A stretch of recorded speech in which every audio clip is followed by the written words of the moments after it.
नमस्कार विद्यार्थी मित्रों, उमा विद्या संकुलनी यूट्यूब चेनल में आप सौનું हार्दिक स्वागत है। आज આપણે अर्थशास्त्र में प्रकरण 4 बेंकिंग અને નાણાકીય નીતિ વિશે અભ્યાસ કરીશું।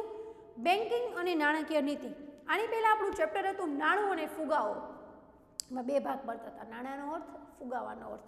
હવે બેંકિંગ અને નાણાકીય નીતિ આ પણ ચેપ્ટર આપણે બેંક એટલે શું એ આપણે સમજવાનું છે અને નાણાકીય નીતિ વિશે વાત કરવાની છે। બેંક અને નાણાકીય નીતિ બે વિભાગ અલગ છે। પહેલા આપણે બેંક વિશે જ વાત કરીશું, પછી નાણાકીય નીતિ વિશે વાત કરીશું। બેંક આપણે 12માં એસપીસીસીમાં બેંક અંગેના પત્ર વ્યવહાર સમજાતા। આપણે એસપીસીસીમાં બેંક સાથે પત્ર વ્યવહાર એ આપણે વાત કરી હતી। બેંક એટલે શું, બેંકનો ઉદ્ભવ બધું જોવાનું છે આપણે। પહેલા આપણે જોઈએ તો કે પ્રસ્તાવના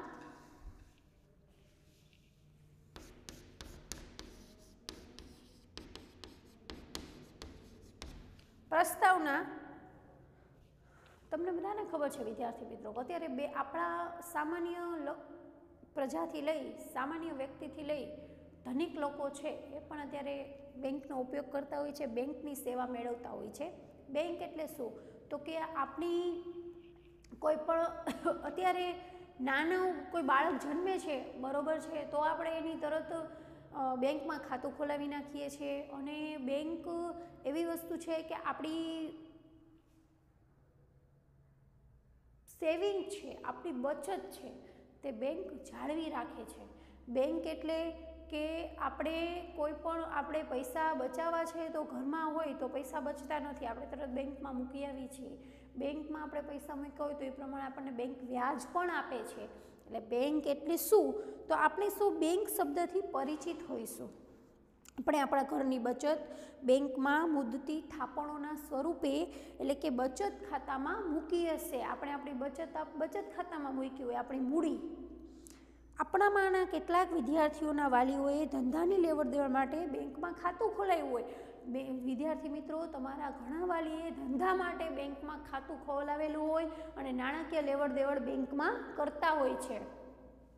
કેટલાક વાલીઓ રાંધણ ગેસની સબસિડી બેંકના ખાતામાં મેળવતા હોય, કેટલાક વાલી છે એ સબસિડીમાં આપણે જે ગેસનો બાટલો છે તેની સબસિડી મેળવતા હોય છે।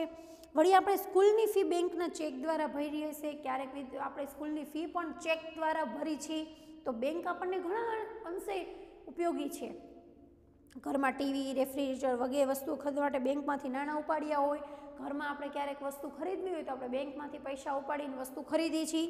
આપણામાંના કેટલાક વાલીઓએ ઘર ખરીદવા માટે બેંકમાંથી ધિરાણ લીધું હશે, કેટલાક વાલીઓએ ઘર લેવા માટે પણ બેંકમાંથી લોન લીધી હોય, ધિરાણ લીધું હોય એટલે બેંકમાંથી લોન લીધી હોય।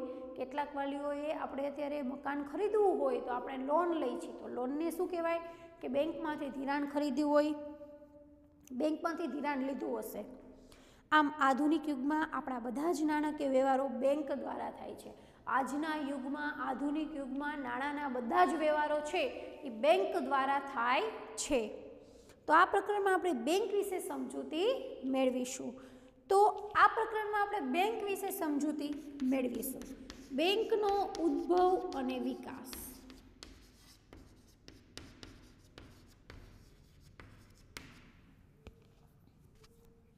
બેંકનો ઉદ્ભવ અને વિકાસ। અંગ્રેજીમાં બેંક શબ્દનો અર્થ જથ્થો કે સમૂહ થાય છે। અંગ્રેજીમાં બેંક શબ્દનો અર્થ શું થાય? જથ્થો કે સમૂહ। સંસ્કૃત ભાષામાં બેંકને મળતો શબ્દ ભાંડ છે। સંસ્કૃત ભાષામાં બેંકને ભાંડ કહે છે। ભાંડ એટલે એક પ્રકારનું ભંડોળ, જેનો અર્થ મૂડીનો જથ્થો એમ થઈ શકે, મૂડીનો જથ્થો। ભાંડ એટલે મૂડીનો જથ્થો, આપણી જે મૂડી હોય એનો જથ્થો। અને આ શબ્દ પરથી ભંડોળ શબ્દ બન્યો છે। આપણે ભંડોળ શબ્દ તમે સાંભળ્યો હશે, તો આ શબ્દ પરથી ભંડોળ શબ્દ બન્યો છે। અંગ્રેજીમાં બેંક શબ્દ ફ્રાન્સ અને ઇટાલીના શબ્દો બેંકા અને બેંક્યુ પરથી ઉતરી આવ્યો છે। ઇંગ્લિશના આ જે વર્ડ્સ છે એ તમારે યાદ રાખવાના, એક વાક્યમાં અથવા વિકલ્પમાં પૂછાઈ શકે છે।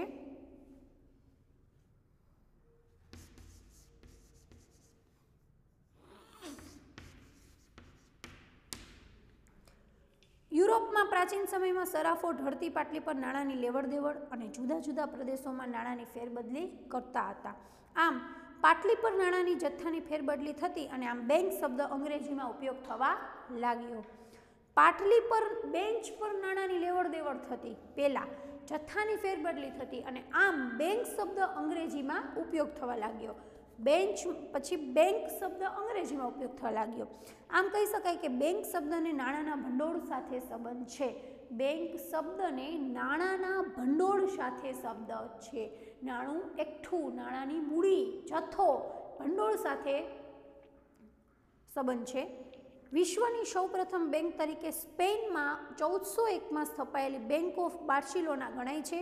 જ્યારથી નાણું ચલણ તરીકે સ્વીકૃતિ પામ્યું, નાણું છે એ ચલણ તરીકે સ્વીકાર્યું, ત્યારથી નાણાંનું કાર્ય ફક્ત વિનિમયના માધ્યમ અને મૂલ્યના માપદંડ પૂરતું જ મર્યાદિત ન રહેતા, એટલે કે આપણે વસ્તુ ખરીદી અને પૈસા મેળવી છીએ, પૈસા આપી છીએ એટલું જ નથી, મૂલ્યના સંગ્રાહક તરીકે તેમજ ભવિષ્યના સોદાની ચૂકવણી કે વિલંબિત ચૂકવણીના સાધન તરીકે પણ સ્વીકૃત બન્યું. નાણાંના કાર્યો વધતા નાણાંના મૂલ્યની જાળવણીનો પ્રશ્ન ઊભો થયો. નાણાંના કાર્યો વધ્યા એટલે નાણાંની જાળવણીનો પ્રશ્ન વધ્યો. હવે નાણાંના કાર્યો વધ્યા એટલે પૈસા વધ્યા તો પૈસાની જાળવણીનો પ્રશ્ન થયો. ટૂંકમાં નાણાં આધારિત અર્થવ્યવસ્થામાં નાણાંના કાર્યો, નાણાંની સાચવણી, નાણાંના અર્થશાસ્ત્રમાં નાણાંના કાર્યોમાં નાણાંની જાળવણી, નાણાંની સાચવણી, તેની હેરફેર અને તેના મૂલ્યની જાળવણી માટે કોઈ સંસ્થાની જરૂર પડી, જે કાર્ય બેંક દ્વારા થતું જોવા મળે છે. નાણાંનું કાર્ય, નાણાંની હેરફેર, નાણાંની જાળવણી, એના માટે આપણે એક સંસ્થાની જરૂર પડી અને એ સંસ્થા બેંક તરીકે કાર્ય કરે છે, જેને કહેવાય બેંક. તમે સમજશો એટલે બહુ સરળતાથી મગજમાં ઉતરી જશે અને યાદ રાખવાની જરૂર નહીં પડે. બેંક એટલે શું, બેંકનો અર્થ એટલે શું, તમે આ લખી શકો. બેંકનો અર્થ બેન્કિંગ સેવા આપતી સંસ્થા એટલે બેંક. બેન્કિંગ સેવા આપતી સંસ્થા એટલે બેંક. બેન્કિંગ સેવા એટલે નાણાંની જાળવણી, નાણાંની હેરફેર, નાણાંની લેવડ દેવડ, મૂલ્યની જાળવણી બધું બેંક કરે છે. માંગવામાં આવે એટલે નાણાં પરત કરવાની શરતે નાણાં પરત કરવાની શરતે ધિરાણ કરવાના હેતુથી બચતો એકત્રિત કરતી સંસ્થાને બેંક કહે છે. માંગવામાં આવે એટલે નાણાં પરત કરતી, એટલે કે ધિરાણ કરતી, લોન આપવાના હેતુથી બચતો એકત્રિત કરતી સંસ્થાને બેંક કહે છે. બેંક એટલે નફાના હેતુથી કાર્ય કરતી એવી ધંધાકીય સંસ્થા.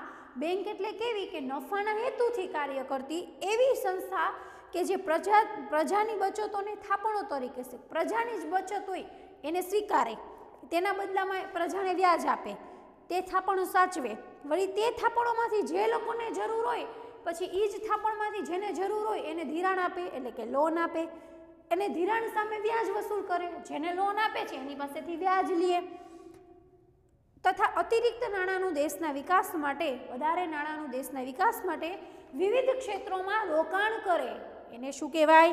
બેંક. બેંક શું કરે છે? આપણી વ્યક્તિ પાસેથી નાણાં લે છે, સાચવે છે, એને વ્યાજ આપે છે, જેને જરૂર હોય એને જે આપણી થાપણ સ્વીકારી હોય, કોઈ વ્યક્તિને જરૂર છે એને એમાં લોન આપે છે, એની પાસેથી વ્યાજ વસૂલ કરે છે, પછી એ અતિરિક્ત નાણાંનો વિવિધ ક્ષેત્રોમાં રોકાણ કરે છે, જેને કહેવાય બેંક. ટૂંકમાં અર્થતંત્રમાં બેંકો દ્વારા નાણાંની હેરફેર, નાણું પડી રહે એટલે કે તેની એક પ્રવૃત્તિમાંથી બીજી પ્રવૃત્તિમાં સતત હેરફેર થાય તો નાણાંની પડી રહેલા જથ્થાનું મૂલ્ય ભવિષ્યના ગાળામાં ઓછું થતું જાય છે. હવે નાણું પડી રહે તો એનું મૂલ્ય ઓછું થતું જાય, ફરતા નાણાંનું મૂલ્ય વધે છે. જેમ નાણું ફરે છે, હેરફેર થાય છે, એમ એનું મૂલ્ય વધે છે. હવે છે બેંકનું વર્ગીકરણ. બેંકનું વર્ગીકરણ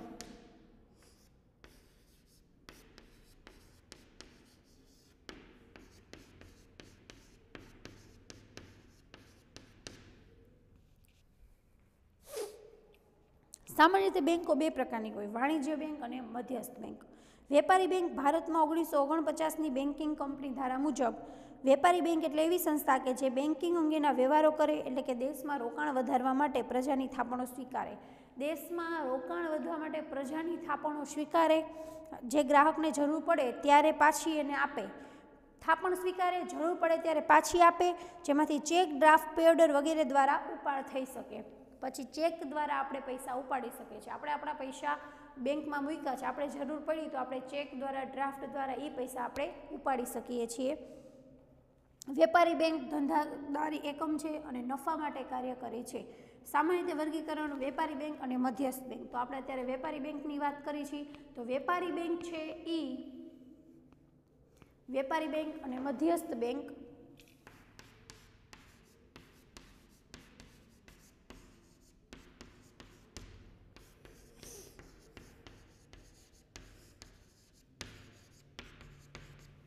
વેપારી બેંક અને મધ્યસ્થ બેંક. તો વેપારી બેંક છે એ નફાના હેતુથી કાર્ય કરે છે. પ્રજા પોતાની બચતો આવી બેંકોમાં જમા કરાવે છે. પ્રજા છે એ પોતાની બચતો છે એ આવી બેંકમાં જમા કરાવે છે, જેને બેંક થાપણોના સ્વરૂપમાં સાચવે છે.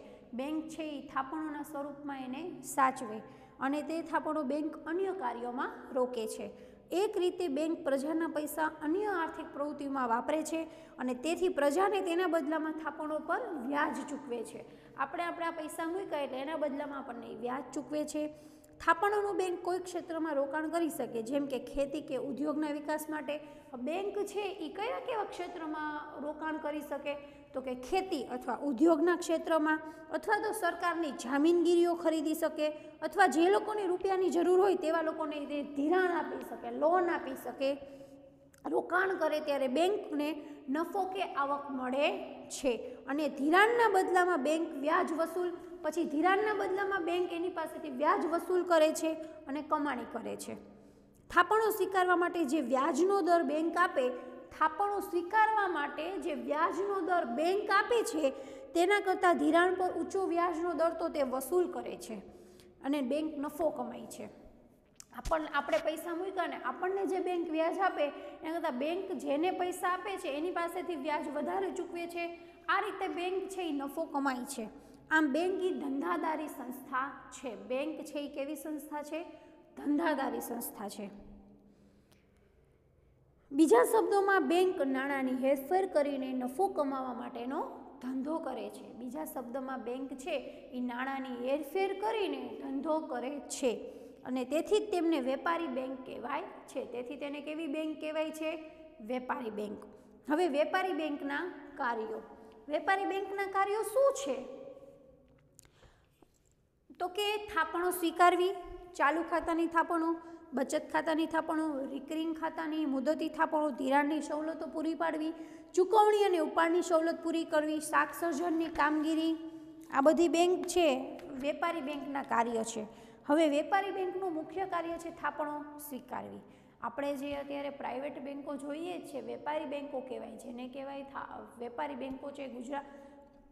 થાપણો સ્વીકારવી, પ્રજા પાસેથી બચતોને બેંક સ્વીકારે એટલે કે થાપણના સ્વરૂપમાં સ્વીકારે છે અને પોતાની પાસે બેંક રાખે છે એટલે વ્યાજ ચૂકવે છે. બેંક છે એ જેને પોતાની પાસે પ્રજાની થાપણ રાખે છે એટલે બેંક એને વ્યાજ ચૂકવે છે. બીજા શબ્દોમાં કહીએ તો થાપણાના સ્વરૂપે પ્રજા બેંકને ધિરાણ આપે છે. બીજા શબ્દોમાં કહીએ તો થાપણોના સ્વરૂપે બેંક છે એ પ્રજાને શું આપે છે? ધિરાણ આપે છે અને જેના બદલામાં એ વ્યાજ ચૂકવે છે. બેંક વ્યાજ ચૂકવે છે. થાપણો મુખ્યત્વે 3 પ્રકારની હોય. ચાલુ ખાતાની થાપણો એટલે કે આપણું ચાલુ એકાઉન્ટ, ચાલુ ખાતું, આપણું કરંટ એકાઉન્ટ. બચત ખાતાની થાપણો, બચત ખાતું. રિકરિંગ ખાતું, તો આને શું કહેવાય? તો જોઈએ આપણે. ચાલુ ખાતું, આપણે અત્યારે સાંભળ્યું હશે કે મારું આમાં ચાલુ ખાતું છે, આપણા મમ્મી પપ્પાનું ચાલુ ખાતું હોય, સેવિંગ એકાઉન્ટ હોય, બચત ખાતું હોય, રિકરિંગ ખાતું હોય, તો એને શું કહેવાય? કે ચાલુ ખાતું એટલે આપણે નાણાંની લેવડ દેવડ એમાં કરી શકીએ છીએ. આ ખાતું ધંધા, પેઢી કે વ્યક્તિના નામે ખોલાવવામાં આવે છે. ચાલુ ખાતું છે એ આપણો કોઈ ધંધો છે તો એના નામે પણ ખોલી શકીએ છીએ, પેઢીના નામે પણ ખોલી શકીએ છીએ અને જે તે વ્યક્તિના નામે પણ ચાલુ ખાતું આપણે ખોલી શકીએ છીએ. એમાં રખાતી થાપણો એટલે કે એમાં રખાતું જે નાણું છે બધા પ્રકારની થાપણ કરતાં વધુ તરલ હોય છે. ધંધા માટે દિવસમાં જેટલી વાર ઉપાડ કરવો હોય એટલી વાર ઉપાડ થઈ શકે. ધંધા માટે આપણે આ બેંકમાંથી જેટલી વાર ઉપાડ કરવો હોય એટલી વાર થઈ શકે, ગમે ત્યારે થઈ શકે. પૈસા મૂક્યા 2 દી પછી ઉપાડવા છે તો આપણે ઉપાડી શકીએ છીએ. આ ખાતેદારને ચેકબુક મળે છે, પછી આ જેનું ખાતું છે એને ચેકબુક મળે, પરંતુ વ્યાજ નથી મળતું, ચાલુ ખાતામાં વ્યાજ મળતું નથી. ઉપરથી બેંક તેમની પાસે અમુક પ્રકારનો સર્વિસ ચાર્જ વસૂલ કરે છે. આ ખાતામાં જમા રકમ કરતાં અતિરિક્ત ઉપાડ પણ ધંધા માટે કાયદા મુજબ કરી શકાય છે. આ ખાતું તમે ખોલાવો એટલે તમારે ઉપાડ વધારે કરવો હોય તો તમે કરી શકો છો એના કાયદા મુજબ. હવે બચત ખાતાની થાપણો એટલે કે બચત ખાતું. આ ખાતામાં વ્યક્તિ પોતાની ટૂંકા ગાળા માટેની બચત રાખે. વ્યક્તિ છે એ પોતાની ટૂંકા ગાળા માટે બચત રાખે છે. જ્યારે પૈસા પાછા જોઈ ત્યારે ચેકબુક દ્વારા ઉપાડી શકે છે. પૈસા પાછા જોઈ ત્યારે ચેકબુક દ્વારા ઉપાડે છે.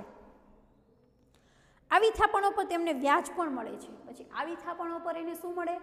વ્યાજ પણ મળે છે. આજના સમયમાં ડેબિટ કાર્ડ, ક્રેડિટ કાર્ડ વગેરેથી પણ બચત ખાતામાંથી ઉપાડ કરી શકાય છે. બચત ખાતા ઉપર વ્યાજ મળે છે, ચેકબુક મળે છે અને આ ખાતામાંથી ઉપાડ અંગેના કાયદા દરેક બેંકે નિર્ધારિત કરેલા હોય છે. રિકરિંગ ખાતાની સગવડો. આ થાપણો પણ બચત ખાતાની થાપણોનો એક પ્રકાર છે. રિકરિંગ ખાતું એટલે બચત ખાતાનો જ એક પ્રકાર છે.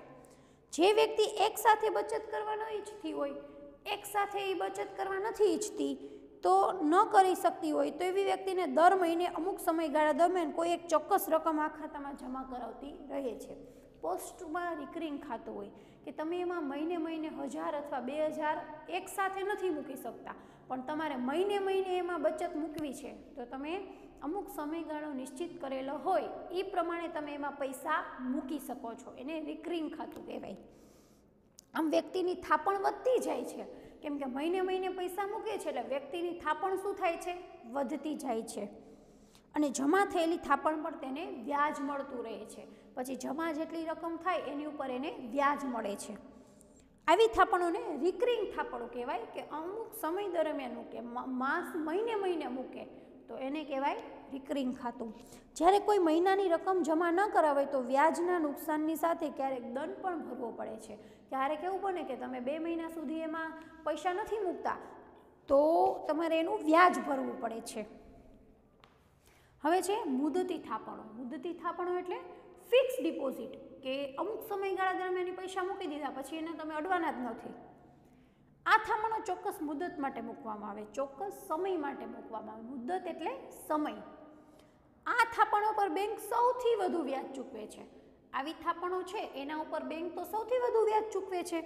ફિક્સ તમે ઘણીવાર એફડી કરાવી છે, ફિક્સ ડિપોઝિટ, ફિક્સ કરાવવા છે પૈસા તો એ તમે નામ સાંભળ્યું હશે કે એક વર્ષ માટે પૈસા નડવાના નથી, 50,000 એક વર્ષ માટે મૂકી દીધા તો એના માટે બેંક વધારે વ્યાજ આપે છે.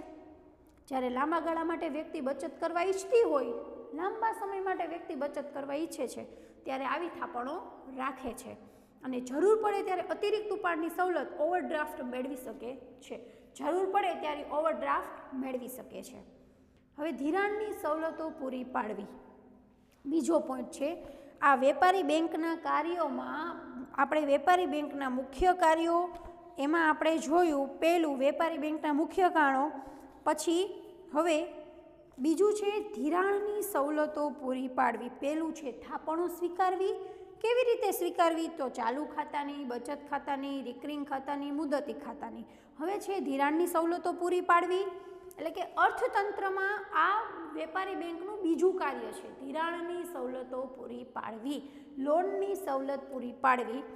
અર્થતંત્રમાં ધંધા માટે, અન્ય કારો માટે રોકાણકર્તાઓને, વ્યક્તિઓને, ખેડૂતોને, અન્ય ઉદ્યોગમાં, ધંધામાં કોઈ પણ વ્યક્તિ પૈસા રોકે છે તો રોકાણકર્તાને ક્યાંક ઇન્વેસ્ટમેન્ટ કરવું છે, રોકાણકર્તાને, વ્યક્તિઓને, ખેડૂતોને તથા અન્ય વર્ગના લોકોને નાણાંની જરૂર પડે ત્યારે બેંક પાસેથી ધિરાણ લે છે. નાણાંની જરૂર પડે ત્યારે બેંક પાસેથી લોન લે છે. બેંક વ્યાજ લઈને વિવિધ પ્રકારનું ધિરાણ પૂરું પાડે છે. બેંક વ્યાજ લે છે અને બેંક જેટલા પૈસા છે એટલા પૂરા પાડે છે. સમયના સંદર્ભમાં ધિરાણ ટૂંકા ગાળાનું, મધ્ય ગાળાનું કે લાંબા ગાળાનું હોઈ શકે. ટૂંકા ગાળાનું ધિરાણ એટલે 1 વર્ષ સુધીનું, ટૂંકો ગાળો એટલે 1 વર્ષ, મધ્યમ ગાળો એટલે 1 થી વધુ વર્ષ અને લાંબો ગાળો એટલે 5 વર્ષ સુધી કે 5 થી 15 વર્ષનો ગાળો એને લોન. આ પ્રમાણેનો સમય કોઈ ચોક્કસ નિર્ધારિત ગાળો નથી હોતો. વિવિધ પ્રવૃત્તિ અનુસાર ટૂંકો ગાળો, મધ્યમ ગાળો કે લાંબો ગાળો હોઈ શકે. વળી ધિરાણના હેતુના સંદર્ભમાં ધિરાણ ખાનગી હેતુ માટે, એટલે લોન પછી કેવા હેતુ, તો કોઈ ખાનગી હેતુ માટે, પછી ખેતી માટે, ઉદ્યોગ માટે, ધંધાકીય હેતુ માટે હોઈ શકે છે. દરેક પ્રકારના ધિરાણ માટે વ્યાજના દર અલગ અલગ હોય છે. દરેક પ્રકારનું ધિરાણ હોય, દરેક પ્રકારની લોન હોય, એના માટે વ્યાજના દર પાછા એ પ્રમાણે અલગ અલગ હોય છે, એક સરખા નથી હોતા. હવે ત્રીજો પોઈન્ટ છે ચૂકવણી અને ઉપાડની સવલત પૂરી પાડવી. ત્રીજો પોઈન્ટ શું છે? ચૂકવણી અને ઉપાડ, આ બેયની સવલત પૂરી પાડવી. બેંક ગ્રાહકોને સરળતાથી નાણાંની ચૂકવણી અને ઉપાડની સવલત વિવિધ રીતે પૂરી પાડે છે. નાણાંની ચૂકવણી અને ઉપાડની સવલત છે એ વિવિધ રીતે પૂરી પાડે. ચેક દ્વારા, ઉપાડ ચિઠ્ઠી દ્વારા, ડ્રાફ્ટ દ્વારા, pay order, debit card, credit card, આવી રીતે તમે આ બધા ચેકથી, પે ઓર્ડરથી, ડેબિટ કાર્ડથી, ક્રેડિટ કાર્ડથી તમે પૈસા ઉપાડી શકો છો. ઓટોમેટિક ટેલર મશીન એટલે કે એટીએમ, ઇન્ટરનેટ બેન્કિંગ વગેરે સુવિધાઓનો સમાવેશ થાય છે. આજે આપણે તમે જુઓ તો ઇન્ટરનેટ બેન્કિંગનો વધારે પડતો સમાવેશ થાય છે કે તમે કોઈ પણ વસ્તુ ખરીદી છો ડાયરેક્ટ તમે ઈએમઆઈ કરાવો છો, ક્રેડિટ કાર્ડમાંથી વસ્તુ ખરીદો ઈએમઆઈ કરો, હપ્તા કરાવો છો, ઇન્સ્ટોલમેન્ટ કરાવો છો, તો બેંક આવી સગવડો પણ પૂરી પાડે છે. ચોથું છે શાક સર્જનની કામગીરી, જે વિદ્યાર્થી મિત્રો આપણે આ વખતે કોર્સમાં નથી એટલે આપણે આગળ જોશું. વેપારી બેંકના ગૌણ કાર્યો. હવે આપણે જોઈએ તો કે વેપારી બેંકના ગૌણ કાર્યો.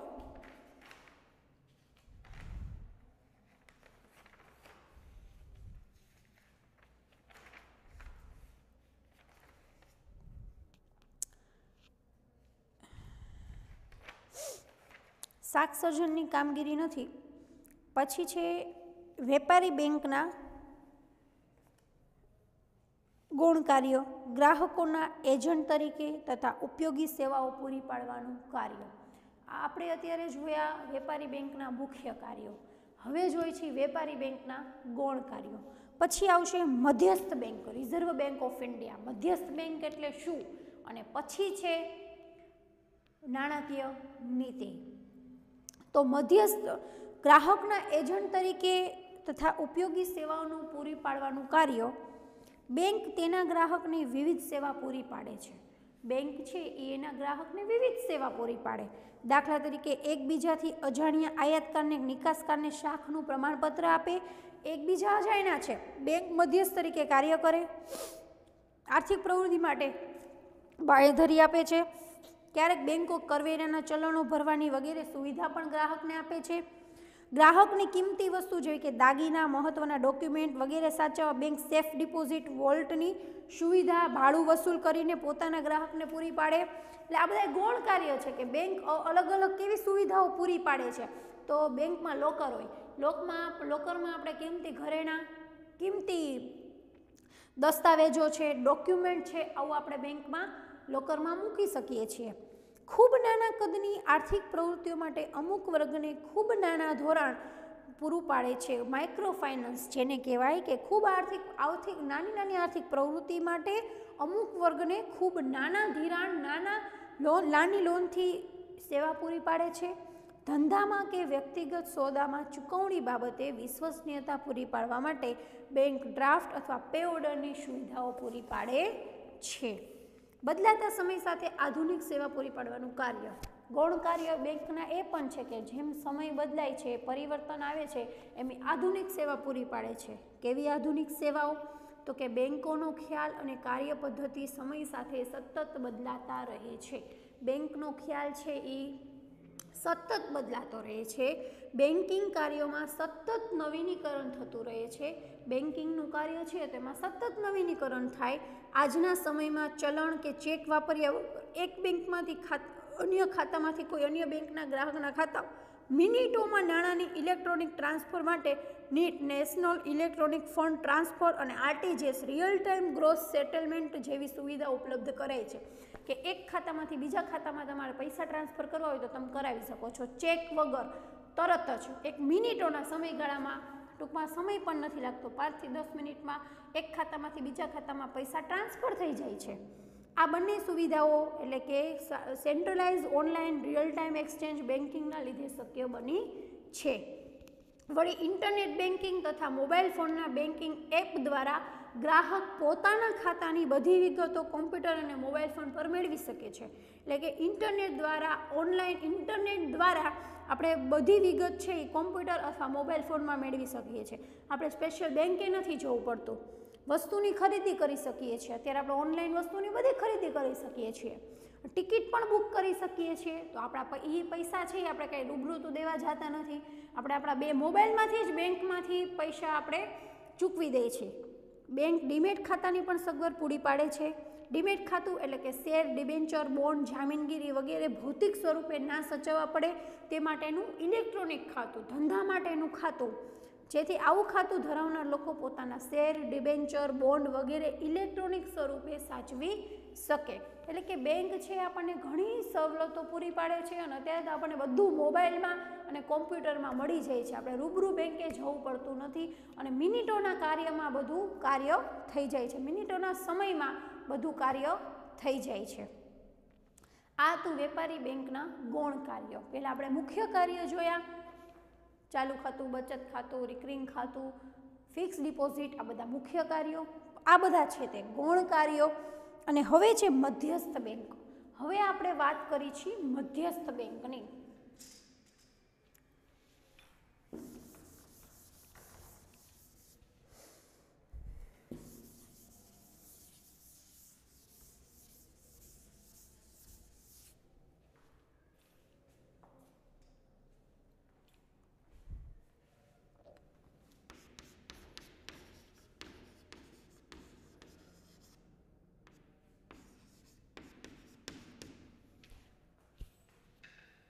મધ્યસ્થ બેંક એટલે શું? દુનિયાના દરેક દેશમાં એક મધ્યસ્થ બેંક હોય, રિઝર્વ બેંક ઓફ ઇન્ડિયા.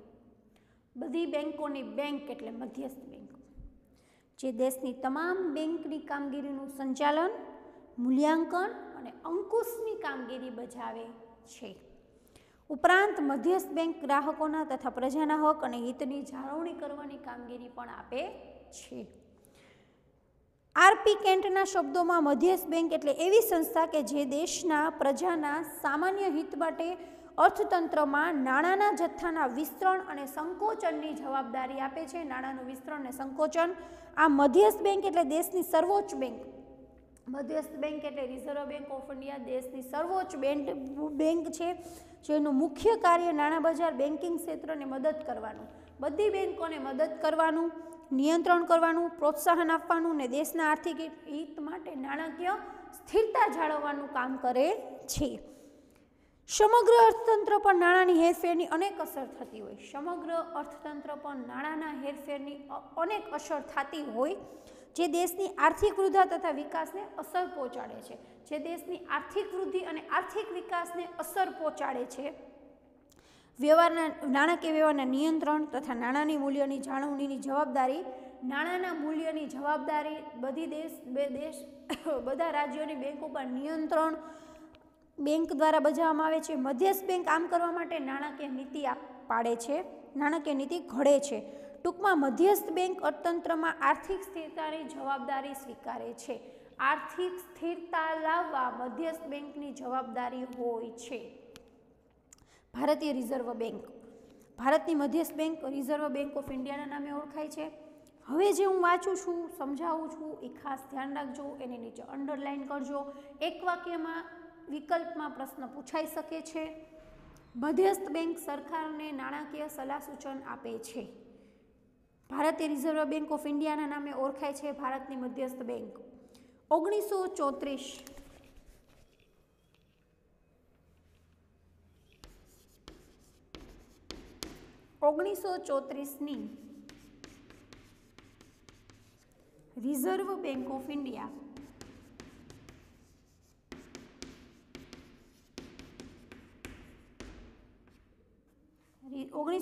ની રિઝર્વ બેંક ઓફ ઇન્ડિયાના ધારા મુજબ આરબીઆઈની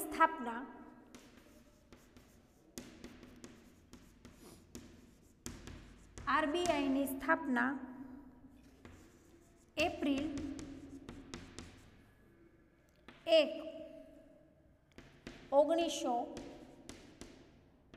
એપ્રિલ 1, 1935 થઈ હતી। આરબીઆઈની સ્થાપના 1901, 1935 થઈ હતી। ₹5 કરોડના ખાનગી મૂડીરોકાણ 5 કરોડના ખાનગી મૂડીરોકાણથી આરબીઆઈ સ્થપાઈ હતી। જાન્યુઆરી 1, 1949 આરબીઆઈનું રાષ્ટ્રીયકરણ કરવામાં આવ્યું। જાન્યુઆરી 1, 1949 આરબીઆઈનું શું થયું? રાષ્ટ્રીયકરણ થયું। આરબીઆઈ દેશની સર્વોચ્ચ બેંક એપેક્સ બેંક છે, જે સમગ્ર બેંકના ક્ષેત્રની કામગીરી પર ધ્યાન રાખે છે। આરબીઆઈ બેંક છે એ સમગ્ર દેશની બેંક પર ધ્યાન રાખે છે, નિયંત્રણ કરે અને સાથે સાથે ભારતની નાણાકીય નીતિ ઘડે છે। રિઝર્વ બેંક ઓફ ઇન્ડિયાના કાર્ય। હવે રિઝર્વ બેંક ઓફ ઇન્ડિયાના કાર્ય શું છે?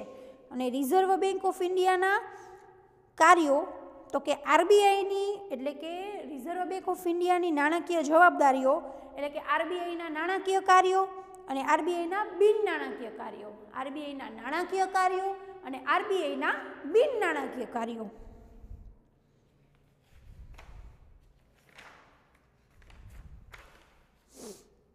હવે છે આરબીઆઈના નાણાકીય કાર્યો।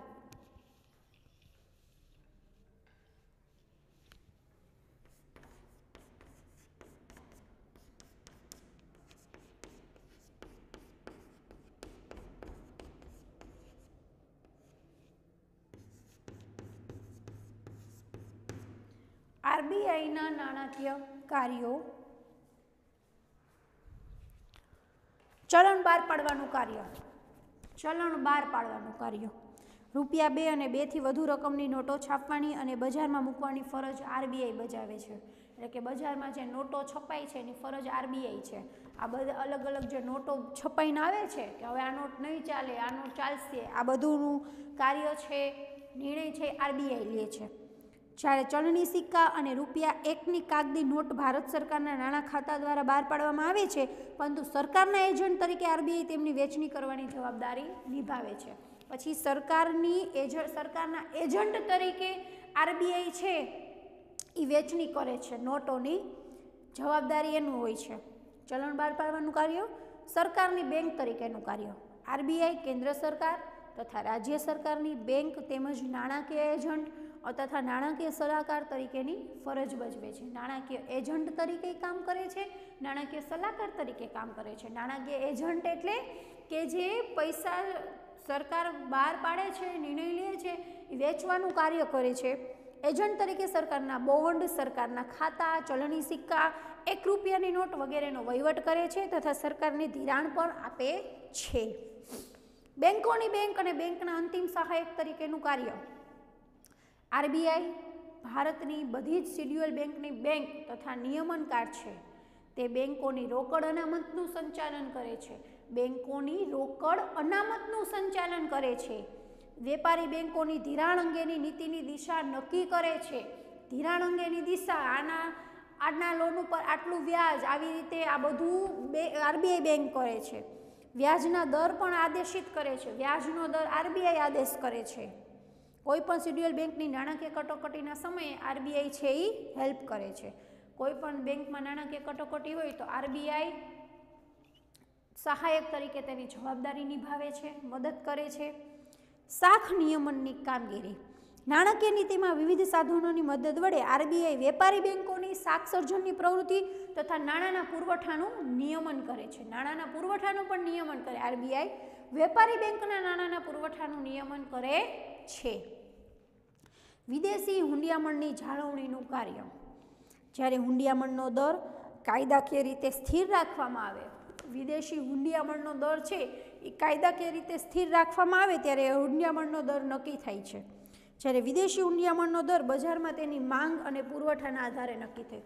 બજારમાં માંગ અને પુરવઠાના આધારે હુંડિયામણનો દર નક્કી થાય છે। આરબીઆઈ બજારમાં વિદેશી હુંડિયામણની ખરીદી કે વેચાણ કરીને વિદેશી હુંડિયામણની સરખામણીમાં ભારતમાં રૂપિયાનું મૂલ્ય જાળવે છે। વિદેશી હુંડિયામણમાં રૂપિયાનો દર ભારતમાં જાળવે છે।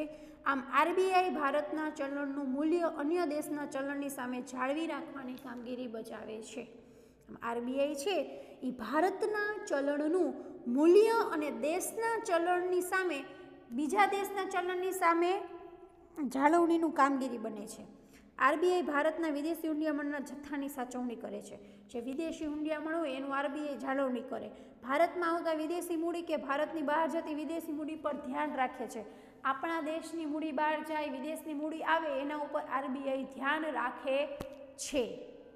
આરબીઆઈના નાણાકીય કાર્યો છે. હવે છે એ આરબીઆઈના બિન નાણાકીય કાર્યો.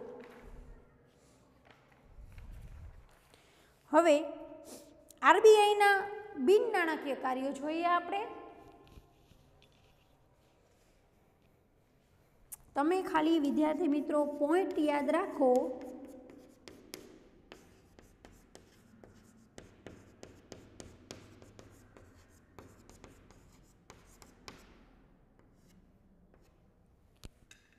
આરબીઆઈના નાણાકીય કાર્યો.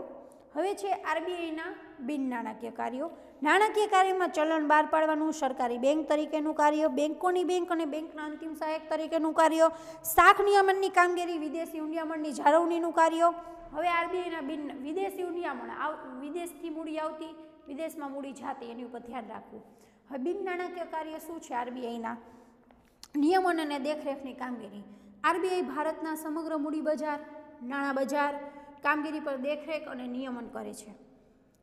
બિન નાણાકીય કાર્યો જેમાં વેપારી બેંકની શાખામાં વિસ્તરણ, કામ કરવાની પદ્ધતિ, બેંક સિવાયની નાણાકીય સંસ્થા, સરકારી બેંકની કામગીરી વગેરે પર ખાસ ધ્યાન રાખે છે.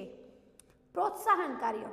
આપણા દેશમાં આજે પણ અનેક લોકોએ બેંકના ખાતા ખોલાવ્યા નથી, અનેક લોકોએ ખાતા નથી ખોલાવ્યા, તો લોકો તેમની ધિરાણ માટેની જરૂરિયાત માટે અસંગઠિત નાણાં બજાર પર આધારિત છે. અસંગઠિત નાણાં બજાર ઉપર આધારિત હોય, બેંકમાં ખાતું ન હોય, ધંધાની ચૂકવણી ચેકના બદલે કેશ દ્વારા કરે. હવે ક્યારેક પછી લોકોને જાગૃતતા જ નથી લોકોમાં, એ ચેક નહીં ને કેશ દ્વારા એની ચૂકવણી કરે, જેને વિનિમયની ખરી નોંધ થઈ શકતી નથી અને તેથી નાણાંનું મૂલ્ય જળવાતું નથી. રાષ્ટ્રીય આવક સાચા પ્રમાણમાં જાળવવાની મુશ્કેલી થાય. રાષ્ટ્રીય આવક છે એ સાચા પ્રમાણમાં દર્શાવાતી નથી. આથી આરબીઆઈ લોકોમાં આ અંગેની જાગૃતતા લાવવા માટેનો પ્રયત્ન કરે છે.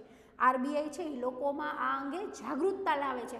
બેંકમાં ખાતું ખોલાવો, પછી તમે કોઈ પેમેન્ટ કરો છો તો ચેકથી કરો. ગામડાઓમાં બેંકની વધુ શાખા ખોલાય એવા પ્રયત્નો કરે, ગામડામાં પણ બેંક બને એવા પ્રયત્નો કરે. વધુ લોકો સંગઠિત નાણાં બજારમાં આવે, વધારે લોકો નાણાં બજારમાં આવે તે માટે સતત પ્રયાસો કરે. વળી લોકોના હિત માટે સહકારી બેંકોને પણ પ્રોત્સાહન આપે. જે ગામડામાં સહકારી બેંકો હોય એને પ્રોત્સાહન આપે છે લોકોના હિત માટે.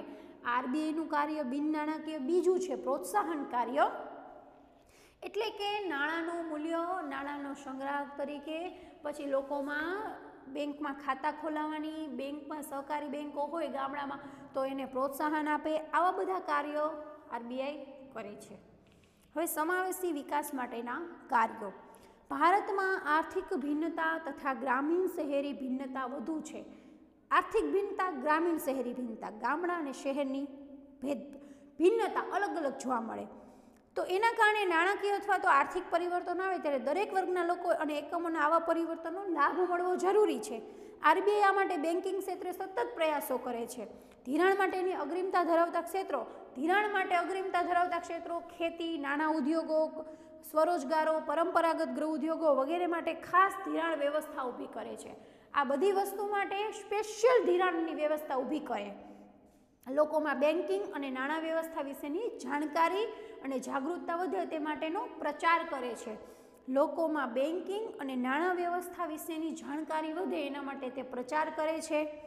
હાલના સમયમાં પ્રધાનમંત્રી જનધન યોજનાનું સંચાલન આરબીઆઈ કરે છે.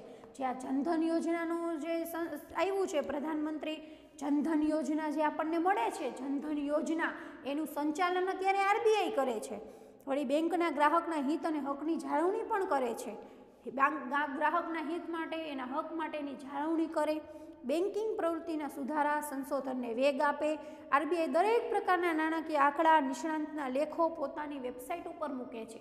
આરબીઆઈ છે આવું બધું છે એ નાણાકીય હિત હોય કે પછી આર્થિક બેંકના પ્રવૃત્તિના સુધારાઓ હોય, સંશોધન હોય તો આવું બધું વેબસાઇટ ઉપર આરબીઆઈ મૂકે છે. જે દરેક વ્યક્તિને વિનામૂલ્યે પ્રાપ્ત થઈ શકે છે. વેબસાઇટ ઉપર મૂકે એટલે દરેક વ્યક્તિ વિનામૂલ્યે એમાંથી જોઈ શકે છે. એટલે આ છે મધ્યસ્થ બેંકના બિન નાણાકીય કાર્યો. નાણાકીય કાર્યો જોયા, બિન નાણાકીય કાર્યો જોયા. હવે પછીનો પોઈન્ટ છે નાણાકીય નીતિ, જે આપણે નેક્સ્ટ લેક્ચરમાં સમજીશું. નાણાકીય નીતિ. અત્યારે આપણે બેન્કિંગ અને નાણાકીય નીતિ. તો કે બેંક એટલે શું, બેંક શબ્દનો ઉદ્ભવ કેવી રીતે થયો. પછી આવે છે વેપારી બેંક. તો વેપારી બેંક એટલે શું, વેપારી બેંકના મુખ્ય કાર્યો, ગૌણ કાર્યો. અને પછી મધ્યસ્થ બેંક. બેંકના બે પ્રકાર, વેપારી બેંક અને મધ્યસ્થ બેંક. તો વેપારી બેંક એટલે શું, વેપારી બેંકના મુખ્ય કાર્યો, ગૌણ કાર્યો. પછી મધ્યસ્થ બેંક એટલે શું, મધ્યસ્થ બેંકના નાણાકીય કાર્યો અને બિન નાણાકીય કાર્યો. હવે આવે છે નાણાકીય નીતિ, જે આપણે નેક્સ્ટ લેક્ચરમાં સમજીશું. આભાર વિદ્યાર્થી મિત્રો.